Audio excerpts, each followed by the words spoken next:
نو پکار دا دی چې مونږ د الله ذکر کوو، مونځ په وخت باندې کوو، د مور پلار ادب کوو، احترام یې کوو، او د خپل ژبې هم په کنټرول کې ساتو، غلطه وینا نه کوو، غلطه وینا اورم نه، غلط کتل مونږ نه کوو، نو شیطان به مو په لاندې باندې راځي، کمزوري کېږي به او ذلیله کېږي به،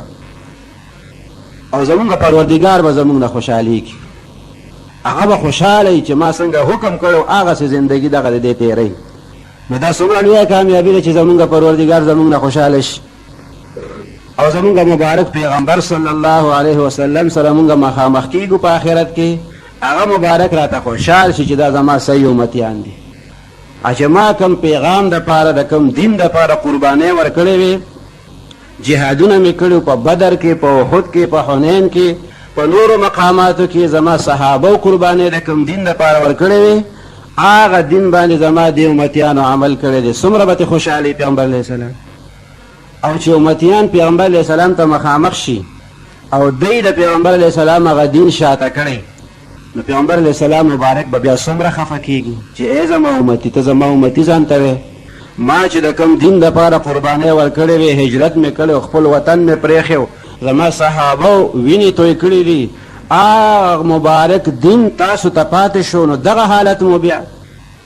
هغه مونځ او دس هم ستاسو نه نه کېدو، هغه عبادت او د الله هغه ذکر په هغې باندې څه بندش په تاسو باندې نو، د کافر ډب او ګزار په تاسو باندې نو، نه چا په شګو کې راخ کوي، نه چا په کاڼو کې راخ کوي، نه چا تاسو ته په مړی کې پړی اچولو، هېڅ ظلم زیاتې په تاسو نو، خپلې مرضۍ سره مو زندګي په خپل کور کې او په خپل کلي کې تېروله، او بیا هم تا عبادت نه کولو او د الله رضا دې نه کوله. نو سړی د ځان سره خپله سوچ وکړي چې موږ به آخر په کومو سترګو باندې د خپل هغه مبارک پیغمبر صلی الله علیه وسلم سره مخامخ کېږو چې موږ د هغه د دین مخالفت کړی. نو الله پاک نه به سوال کوو چې الله دې مونږه د دین د مخالفت نه وساتي، او په دین باندې دې الله تعالی مونږ ته عمل نصیب کړي،